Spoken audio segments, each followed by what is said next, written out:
All right, welcome in here. Happy Wednesday to you. Just one game in the NBA here tonight. The playoffs underway. Game 2 at the Garden between the Knicks and the one and only, the Indiana Pacers here. Now, big news, of course, Mitchell Robinson out for the remainder of the playoffs, which is going to make depth an issue here for the New York Knicks. But somebody knows how to navigate around this, and it's Rob Veno joining us here today on the NBA Tipoff Show. And Veno, we all heard this news a little bit earlier. And okay, it's, you got to cheer. That's why you still got Hart and Stan, still got Precious Achua.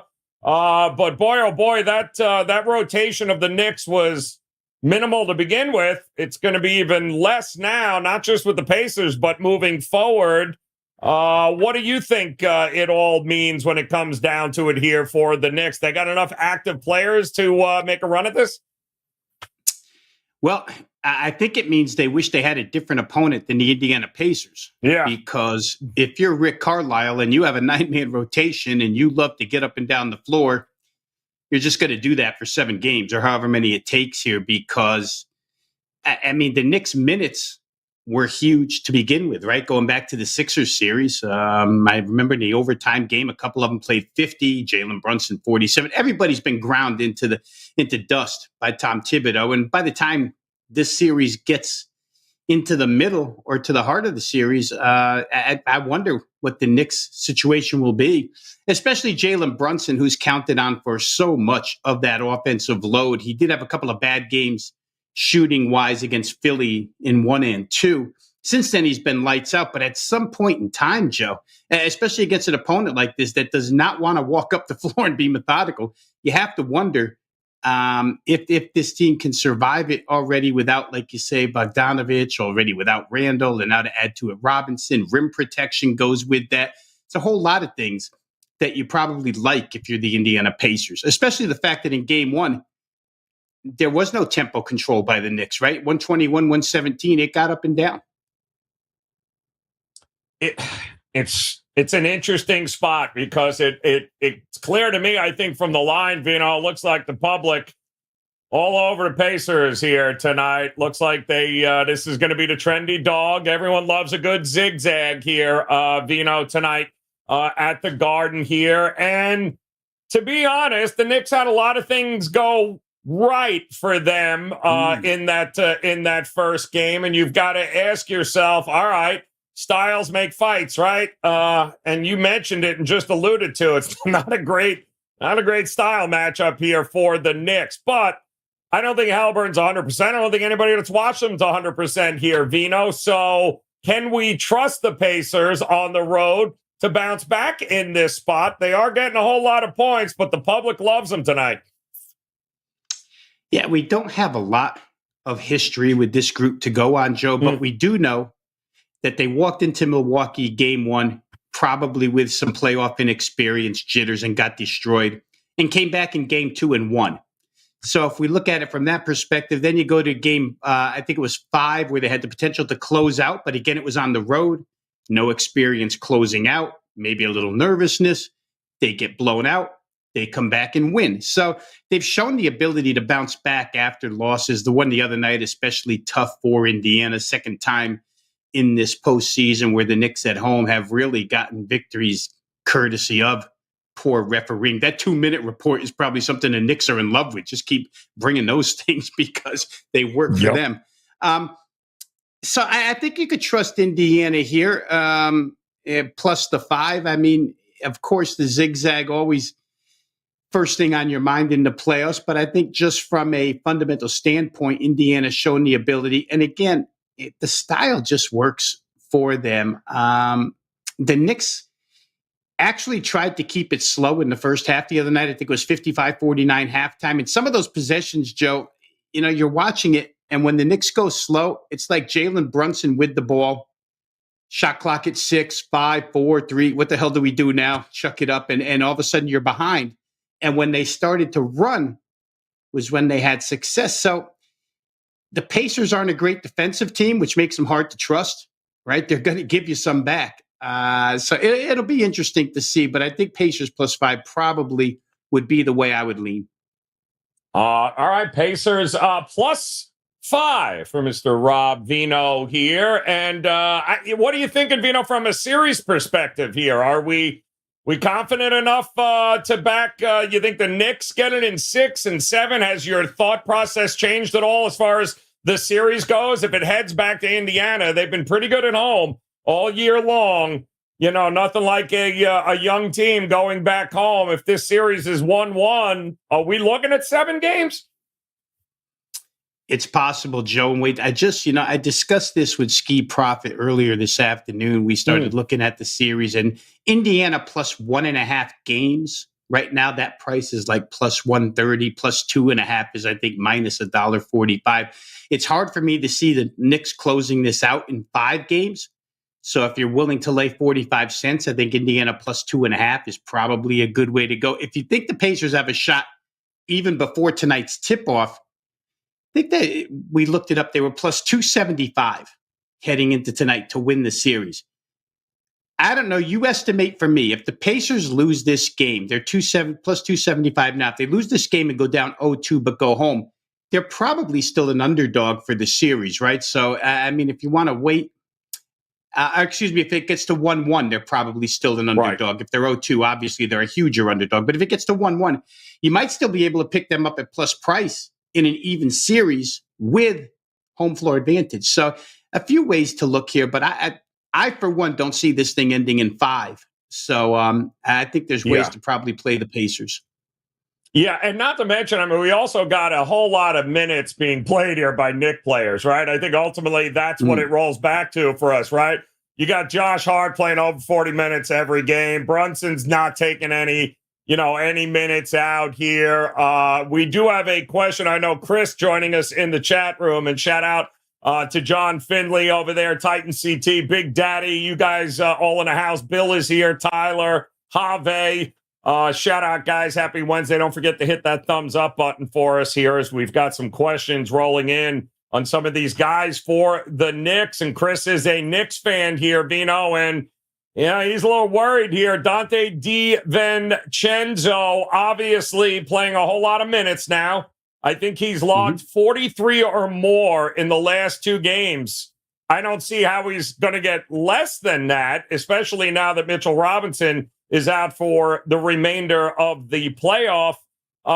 You're talking about an Indiana team that has allowed the 6th most points to shooting guards, and DiVincenzo, I believe, has scored at least 20.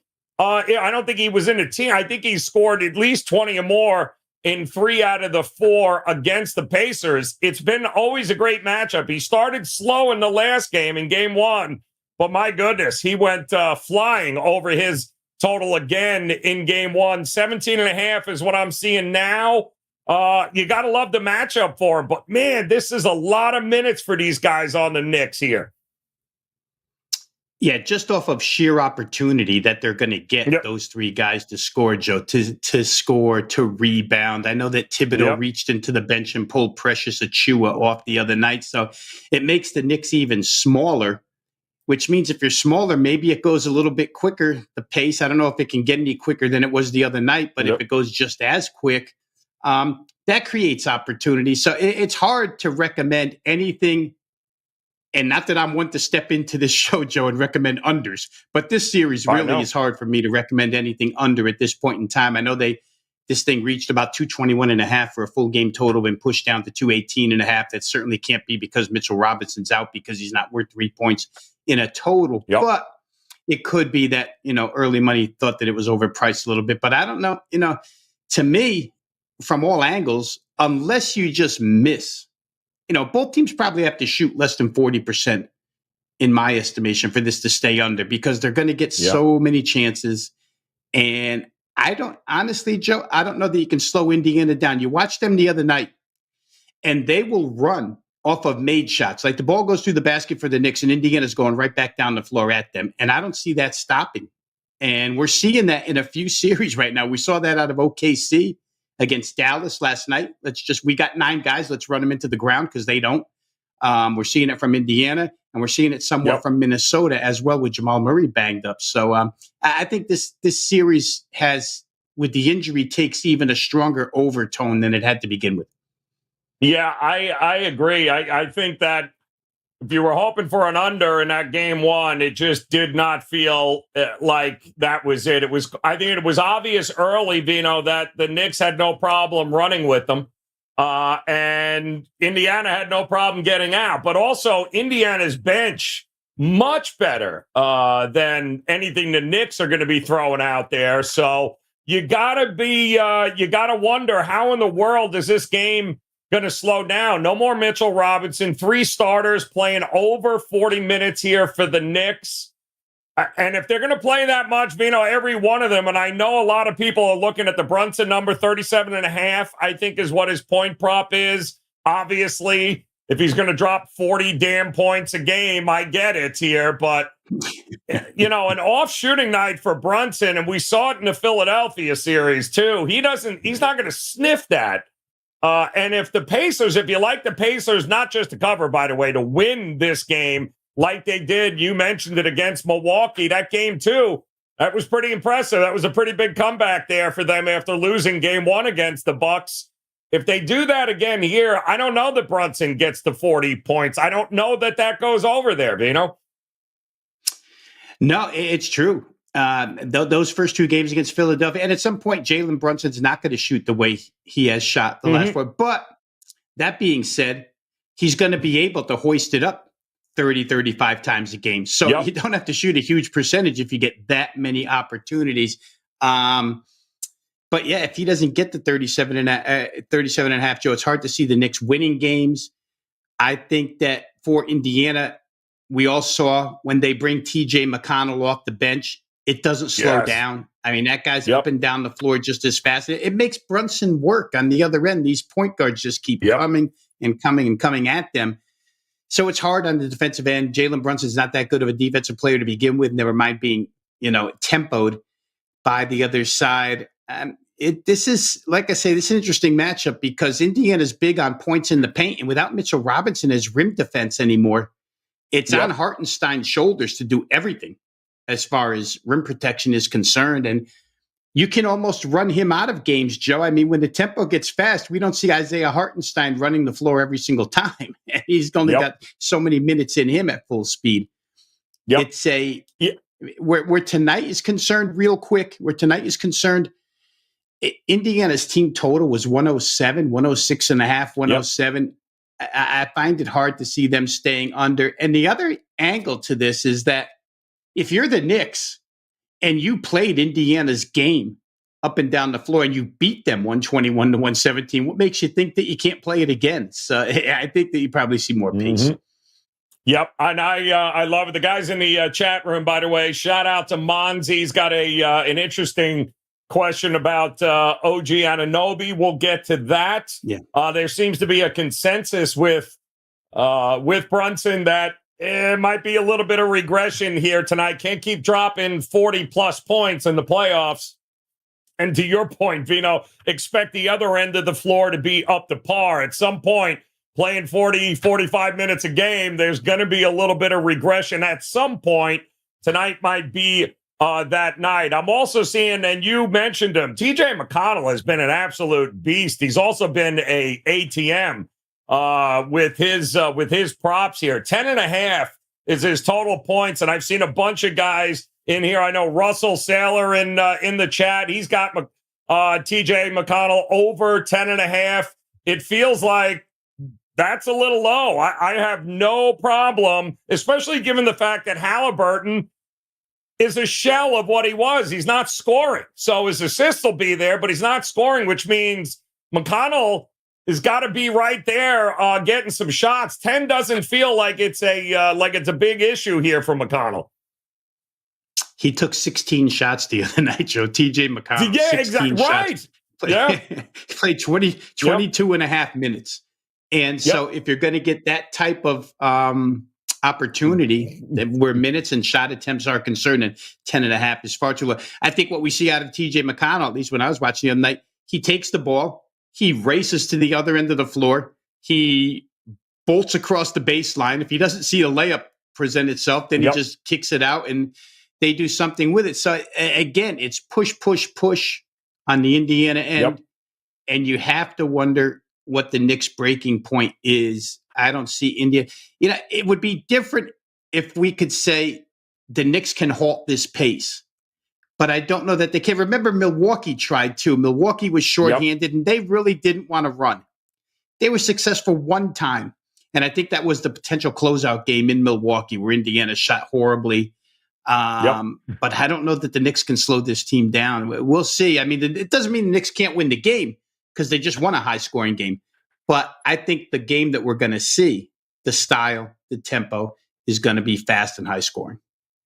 Yeah, and the Knicks also needed a lot of things to break their way, including refs, including foul shot. I mean, they had a lot of things that were working for them here, but I don't think that's a recipe for success in the long term here. Trying to, you're thin as it is. You got no depth, and running with Indiana is probably, especially when Indiana gets home, you know what's going to happen there. And by the way, to your point, 16 shots. He played 22 minutes, McConnell, in that Bucks game in game one, right? So Haliburton, not great here in this. I would try to, I don't want to fade him point-wise, but my goodness, it just feels like he's trying to make the most of what is not a great situation, that back spasms are a problem. He's always going to be questionable, Veno, it feels like, for the rest of the series and the rest of the playoffs. Kind of hard to count on him in anything to do with points or point props here moving forward. Yeah, and they've lowered the numbers somewhat on him. Not a ton, but a little bit. And they gave him 36 minutes the other night. Didn't put up many shots, to your point, when you're talking about point production. He only took 6 shots, and he didn't go to the free throw line. So it's going to be on the assist end. And maybe he tries to assert himself a little bit more this evening. I would expect that's what Jamal Murray tried, right? Jamal Murray. There's so many injuries here, Joe, that we've been looking at in these playoffs that have been really dictating what's happened. The teams that have stayed healthy are the ones that really are rolling right along. Minnesota, Oklahoma City, to some extent Indiana. But there's a lot. They missed Benedict Mathurin, too. What if they had him? So to the point of injury, I don't. Haliburton, I think, will shoot more than 6 times tonight. I do. But he's got to make them still. He's going to get his share of assists. He got 8 the other night just by being on the floor, generally what he can get, because the Pacers fast break it so much. Real quick, Joe, just to the point about maybe the Knicks play pace here. The 16 teams that qualified for the playoffs this year, the team that averages the most fast break points per game so far is the Knicks. The Knicks average more fast break point teams than anybody in the postseason. The Knicks average more second chance points than anybody in the postseason. So when we go back to the Philadelphia series and see how high they were scoring and how many overs were played, I know there was one that was overtime, but still, I think that the season-long narrative that the Knicks are a methodical team has changed, and mostly due to the injury situation, and in this case, the opposition.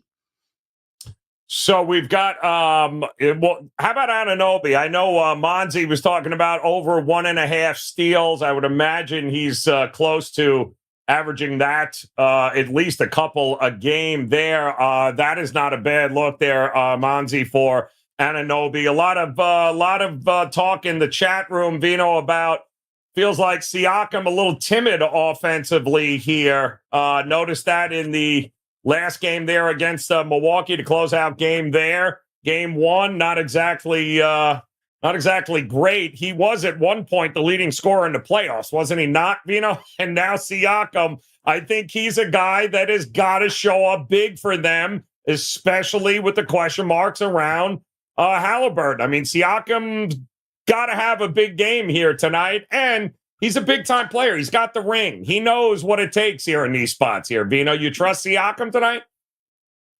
Yeah, game 1 was interesting because he gets matched up with OG Anunoby, and they were both Toronto Raptor teammates. And so they know each other very, very well, right? OG didn't have a great game either. 5 of 14 for only 13 points. Siakam was 8 of 16. He scored 19 in that game. Miles Turner is probably the guy that you want to look at with Mitchell Robinson gone now, because Miles Turner can drag Hartenstein away from the rim, probably blow by him.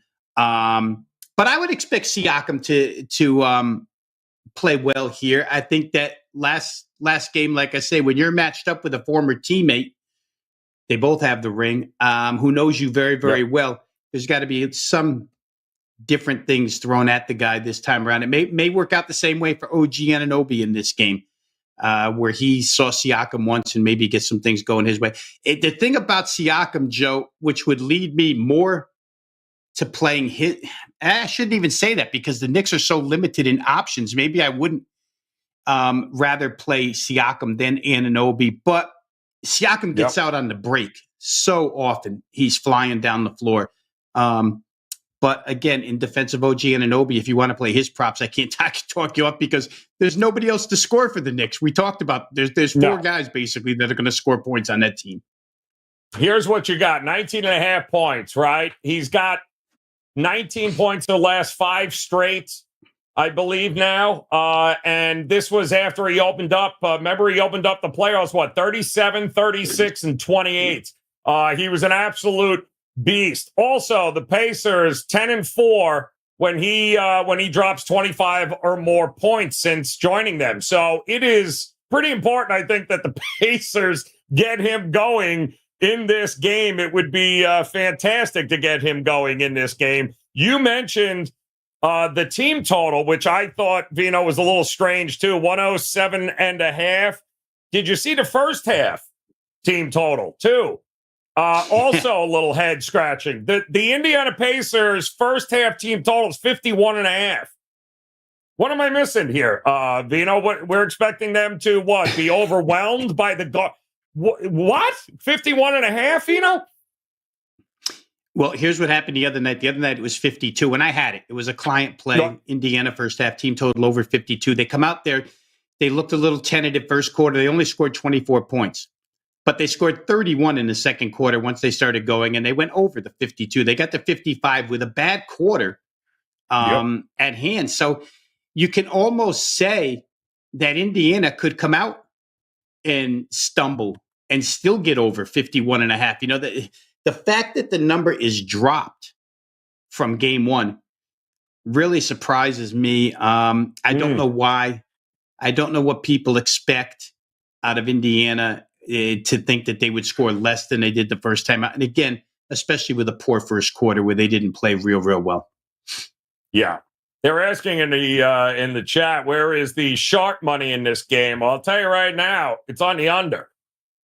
Because this went from 220.5, and it looks like everybody and their mother is betting the over, and this line is still dropping from 220.5 to 218.5, and even 218s in some spots. So I find that fascinating here that we're getting such a push to the under here at 218.5, which I guess would correlate as to why the first half numbers are a little bit under as well here. But you know, if you like one team total over, you like them both over and the game over. Don't you hear, Veno? Well, the second half was a 72-62 the other night. Knicks, 134 points in the second half. So despite the fact that the first half only had 104, you're never out of it in team total where the Pacers are concerned. And again, I think the team's got a little traction. Indiana's walked into these game ones, both now against Milwaukee and against the Knicks, a little bit, tentative. But once they get their footing, they hit the gas and they go. And I think they found their footing a lot quicker in game one here than they did against Milwaukee. They never found it in game one. So, you know what, Joe? I don't know the reasoning. And I get maybe there's I should have had the SDQL crew here because there's probably some killer sports trend that tells you that game twos stay under the total. And maybe that's a reason why people bet them. But I just can't see this thing being played in a phone booth. The way things set up here with the players that are going to be on the floor, we will see. Indiana had only been held under 100 points one time all season long. Then they were held under twice. We talked about those already by Milwaukee. To be held under, I got this thing at 106.5. It is, like you say, it's been bet up a little bit to 107, maybe 107.5 by now. But to see them held under 107, I don't know. It doesn't make a lot of sense to me. I guess I'd have to see it to believe it. And if they shoot lousy, it could happen. But I just don't know that the Knicks are good enough defensively at this point in time to make them shoot lousy. Yeah, well, I mean, the trends that I heard earlier today all had to do with, lower seeds, 6 seeds, I think it was, Veno, which I believe is what they were. When they get to that second round and they're on the road, not exactly great. The numbers, I think 14 and 15 straight up, 17 and 12 against the number, when they get into the second round. And of course, that they are on the road playing a team in anywhere between games 2 through 7. So it's rough sledding, but I just think the styles make fights. I think the Knicks, yes, more than capable of going up 2-0 and going to Indiana. But I've always said it. I thought this series was much more likely that we were going to get a couple of zigzag spots here, and ultimately home court matters in the playoffs. And it seems like it's mattered a lot this season so far. Have you noticed that? We had, of course, except if you're Denver. Apparently, Denver doesn't like winning at home. But everyone else does here. Veno, OKC handled it. We saw the Knicks handle game 1 here in the second round. Man, home court matters. And if that's the case, from this point on, 6 or 7 games, 7-game series, you got to figure, man, advantage to some of these home teams in the higher seeds. Yeah, from the straight up perspective, for sure, because the Knicks are only 2 and 3 against the spread at home. Philly covered twice over there. Indiana covered the other night over there. MSG has produced wins for the Knicks, but not point spread wins. So if you're betting money line, congratulations, you're cashing. If you're laying points with the Knicks, you're underwater right now at 2 and 3. Yes. So we'll see. It's funny when we go through and when I listen to trends like that, 6 seeds over the years. Yeah. But every 6 seed isn't the same 6 seed, right? And not since. Goodness, Joe, I'm trying to think of a team that really wanted to push as much as this Indiana team wants to push. And all I can think of is when Phoenix, all they wanted to do was run with Steve Nash and those guys. Yeah. Yep. And it's just, it's a terrible, for a depth-shy team, it's not a fun spot to be in, I don't think, because I don't know that the Knicks can put the brakes on Indiana here. So we're going to see. Sometimes those trends, when you try and put logic to them, you really can't put logic to them. No, you can't. I mean, listen, you're a 6 seed, you're a 6 seed, right? So, I mean, you're playing the 2 seed here in the second round, but it's a long trek to the NBA Finals. A lot of things can happen unless, of course, you're the Celtics, at which particular point you'll probably win every one of these games by 30. I didn't even see it. What is the number coming out right now for the next game for them? What are they, a 14? Are they 15? How much higher do you think it goes here with the Celtics in this year? I'm just curious as to what are we looking at now in game 2 in this series here? Is it, let's see, 14. All right, 13 and a half, 14. Yeah.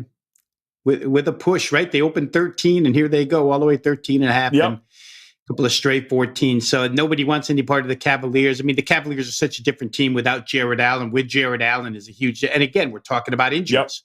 Yep. It's just crazy with all of these teams. Everybody's suffering from some form of injury, whether they have guys trying to gut it out like Luka Doncic, like Jamal Murray, like Tyrese Haliburton, or they just have guys that are flat out of the games like Kawhi Leonard was, like Giannis was, like Lillard was for a bit, like Jared Allen's been for 5 games.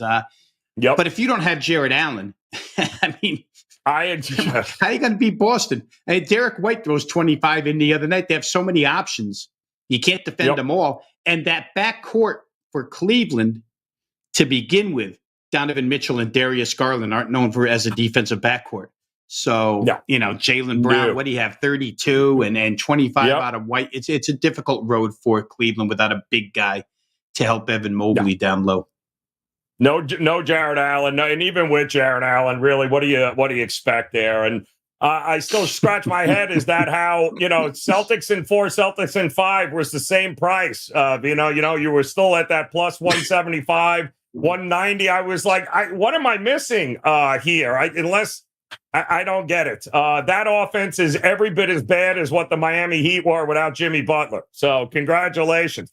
Go 10 minutes without scoring. Let me know how that works out for you, Cleveland. Another game that you couldn't get to 100. My goodness, that's absolutely bonkers. What were your initial thoughts of what you saw with Dallas and OKC last night here? It looked very OKC, especially in the second half. I was impressed with their poise and how they came out and kept attacking. But what did you think? I don't think it's going to be a sweep by any stretch here, but what did you think of what you saw? Yeah, I think it's somewhat similar to what we're seeing with Minnesota. Listen, Oklahoma City head coach Mark Dagnall tells you, I got a 9-man rotation, and I don't mind playing all 9 in the first 12 minutes if I have to. I'm just going to wear you. Right. It's like SEC defensive lines when they just rotate 12 guys in and they keep sacking the quarterback because everybody's fresh, right? And on the other side, Luka and Kyrie are the only 2 guys that handle the ball. So, Oklahoma City is just relentless in their pursuit of trying to make those 2 guys' lives miserable. Kyrie did show that he's capable of getting around anybody at any time. Yes. But it doesn't mean that Oklahoma City doesn't make his life tough. And Luka banged up, having to fight off these, I guess best description, like when you have mosquitoes all over the place and you can't get them out of your face. It's Lou Dort leads the pack. Jalen Williams follows. Last night it was Kason Wallace and all these guys. Just very, very difficult. I think it's going to be Dallas is going to have to earn everything they get. And without Maxi Kleber, I don't know where the options are from beyond the arc. Because last night, Joe, when you're watching the game, if you have Dallas and you see Josh Green put up a 3-pointer, you have no faith it's going in.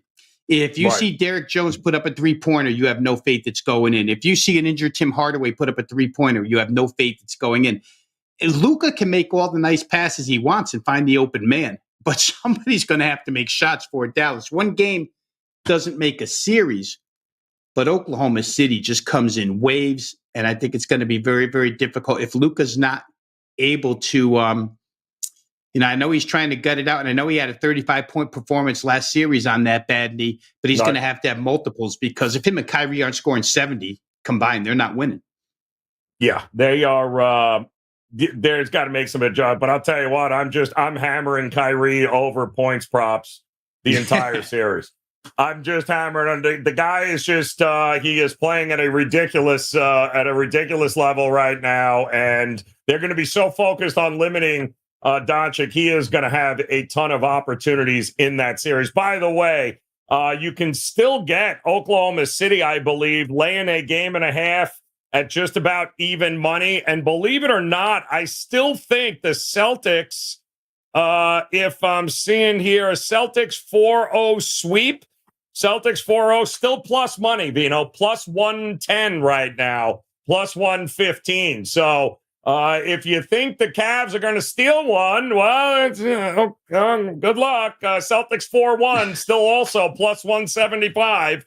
But if not, Celtics win game 2, which they are certainly scheduled to.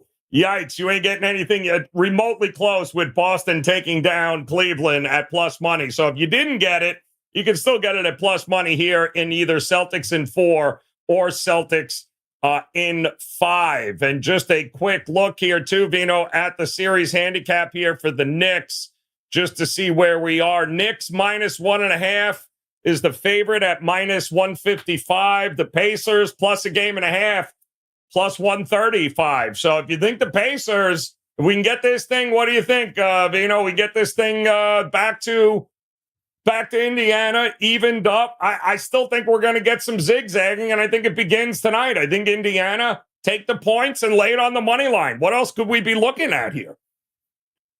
Yeah, and you know what, Joe? At plus 1.5, even if they didn't win tonight, let's just say they go down 0-2. Right. They probably go home and win 2, and then you're 2-2 right back in the same position with plus 1.5. Yep. So I think I'm with you in the fact that I think it's a long series. Going to be drawn out, probably go 7, unless there's an injury that really makes things worse for New York or Indiana. But yeah, I could see Indiana plus 1.5. Like I say, we were talking this one out earlier today, and it seems like a pretty solid way to go. The other way that was recommended, Joe, is over 5.5 games. in that series. Yes. Just make it to 6. And it was Yep. like minus 145. So why not lay Yep. 45 cents and just, it's going to be, I won't say it's going to be, but it would seem that it's going to be at least a 6-game series. So that seems like a solid play.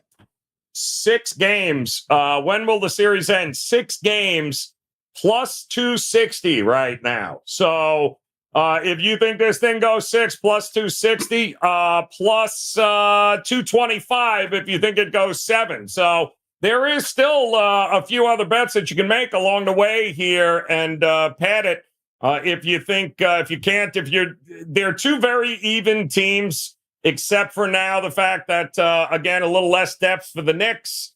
And can Indiana exploit that? That's going to be the big question. But either way, I still think it's 6 or 7 games here when it's all said and done. And I do think the Pacers, not a bad look here tonight, plus 1.5 games, still plus money. Plus 6 games, 7 games, plus still a lot of ways to get some plus money in this series here, Veno, no doubt. One other trend we're seeing in the chat rooms here, Josh Hart, over 1.5 threes. It's at plus money. He hasn't met a 3-point shot he doesn't like to take here lately. Have you noticed that, Veno? First of all, he's playing the entire damn game and he's chucking up shots left and right. So over 1.5 threes for Josh Hart at plus money may not be a bad look. No, and I think just out of necessity, he has to shoot threes, right? We've talked about it the whole show that there's only a handful, there's less than a handful of guys that can score for this team, Josh Hart being one of them. So if he sees a open three, he's got to shoot it at this point in time. So over 1.5, I think he made 1 the other night. Chances of him making 2, I would take that shot. I mean, you know, 1.5 is a low number for a guy who's going to be required to put the ball up to let it fly here tonight. I am with you. I think there's a couple of spots here. But Josh Hart also 35.5 points, rebounds, and assists. 48 minutes in game 1. But he also had one of the best games of his career in that. So how sustainable? It feels like at some point the market is going to cap out on Josh Hart and we can come back in and just hammer it the other way, Veno. This might be it. I just don't know that we can expect what we had in game 1. And the market seems to think we're going to have more of it. I don't know, man. I just don't. I don't think so with Josh Hart. I think we're at the market peak here with him. It's funny too, Joe, because when we do this NBA tip-off show all season long, I know that where totals are concerned, we a couple of years ago were like, well, the line in the sand is 240. And we're not going to cross that line in the sand. I know. But I don't know that we have enough info yet on Josh Hart's PRA to draw a line in the sand against a team like this that's going to go back and forth and allow him a bunch of opportunities. So you're right. When is it going to cap out and when can we come back the other way? I don't know that we have enough of a sample size to really make that judgment yet. We might have to watch one more game here. I'm not saying he's not capable, but damn. You're going to need a lot of things to go right. He's going to have to play 45 plus minutes again. There's a lot of things that are going to have to go right. But the one thing for sure I know he's going to get is he's going to take enough shots to get a chance to make over 1.5 threes at plus money. So I think that one is a fantastic look there, guys. Those of you in the chat room, Chris, Derry in the house. Good to see you, Big Daddy. Catch you slipping. Titans CT also in the house. Always a pleasure to see you, guy. Oh, John Finley. John Finley has the play that I will, I believe he mentioned it yesterday, Veno, and I believe he mentioned it already here today. The play of the century is how he framed it, I believe. And I believe it is to back Obi Toppin tonight. Now, John, if you're in the chat, is it Obi Toppin? What are we backing? That how many times he sits or how many times he misses? What are we betting with Obi Toppin here, John Finley, in this game here tonight? Because I think it's points. Is it, Veno? We have to check out what Obi Toppin is, but he's big on Obi tonight. Hey, listen, I laughed at the whole idea that it was a revenge game for him. I had said, listen, the cabbies run him over out in front of Madison Square Garden. Nobody knows who he is. Like nobody. They'll just push him to the side and say, see you later. But boy, oh boy, did he come out firing in game one. Big time here. And now let me just see if we can find what Obi's props are here tonight, because John Finley loves Obi Toppin here tonight. And player props for points. Let's see what we got, Obi. Obi is so good, they're not even listing him. How good is that? They're afraid to list his points. That's how good he is, John Finley. Oh, my God. Over on points, Finley says, every game there. Also, Lee's jumping in, says Hart played over 42 minutes last game. Listen, he's going to play over 40 minutes again tonight out of necessity. I don't know how. At some point, that's going to start going the other way. 5 out of the 7 games so far over 45 minutes here for Josh Hart. Absolutely. 9.5 is his point prop there. John Finley jumping in. Over 9.5 points with Obi. What are you thinking here, Veno? He's going to get a shot. And a fancy between the legs backward pass the other night. So he's slam, right? Did you see him through the legs with the slam too? That was impressive. Yes, John Finley saying he's money. A bitter ex-Nick. Yes, he is. Yeah, and you got to love guys like that are going to get that done. I do love the DiVincenzo prop as well, guys. I think we can agree, Veno. He's going to get many more opportunities now. The minutes are going to be there for him. And I don't think he's, for some reason, when they run in Indiana against this Indiana team, DiVincenzo's the one guy that's like, let's go, we'll run. And it usually is at least 20 points or more. That prop is 17.5 tonight, Veno. I got no problem backing DiVincenzo again also. No, and he's a confident player at this point in time, Joe. I mean, his stops along the way from Milwaukee to, was he a Sacramento King? He went somewhere from there. But anyway, he's as confident as I've seen him. And it's interesting that Tom Thibodeau, we heard this more than once on the commentary the other night, that Tom Thibodeau thinks the Knicks are a better team when Josh Hart rebounds and pushes pace. I think Van Gundy kept saying it. When Josh Hart pushes pace is when the Knicks are at their best. So again, speaks to the total, speaks to the opportunities that these guys are going to get. And like you said, all 3 of them, the Villanova 3, have played 40-plus minutes. It seems like every game in these playoffs so far out of necessity. So I can't argue against any over with any of those guys as far as player props are concerned. Yep, I get it. I'm with you there. I think over. Veno and I on the same page. First half, over. Team total, over. 51.5, damn it. The Indiana Pacers team total is in the first half. Hell no. Are they not going under that number? Absolutely not. Veno, tell them what it is you got here. And by the way, Lee jumping in, Toppin hit over 12 points in his last 5 games. So I cannot wait to have this conversation tomorrow, Veno. You're going to have to come back, because God help his ass if he gets 2 points tonight and we all lose on Obi Toppin. It's going to be a lot of fun tomorrow. I'll tell you that. But I would tell the folks what you got rolling here at Wager Talk tonight. You got any baseball locked in? What do you got rolling? We're in with the basketball only, Joe, tonight. Up and available, WagerTalk.com. Been a good run here in the month of May, 11-2 to start with the NBA this month. And since the 1st of April, plus I think 35 units since the 1st of April. So the NBA's been kind, no doubt about it. And we do have a play up and available here. A lot of day baseball already gone, so I didn't have anything at nighttime. But you can pick up tonight's NBA release, WagerTalk.com. You see it right there on the screen, the wt.buzz/RV. John Finley saying, listen, if Obi Toppin gets 2 points, you'll never see me again in the chat room. So that's all right. No, we don't want that kind of pressure, John. We love you. Absolutely not. Also, we're seeing Hartenstein and Turner over rebounds, since they're expecting that, there's going to be some interesting with no Mitchell Robinson there. Who gets those rebounds? Who gets those minutes? TJ McConnell, love this guy. I think the 10.5 number is woefully undervalued in this game here. So a lot of different ways to approach this game. The bottom line is Rob Veno, locked, loaded, ready to roll here tonight on his page at WagerTalk.com. And, of course, come back and join us again tomorrow, another edition of the NBA Tip-Off Show, as we'll break down a couple of more games for you.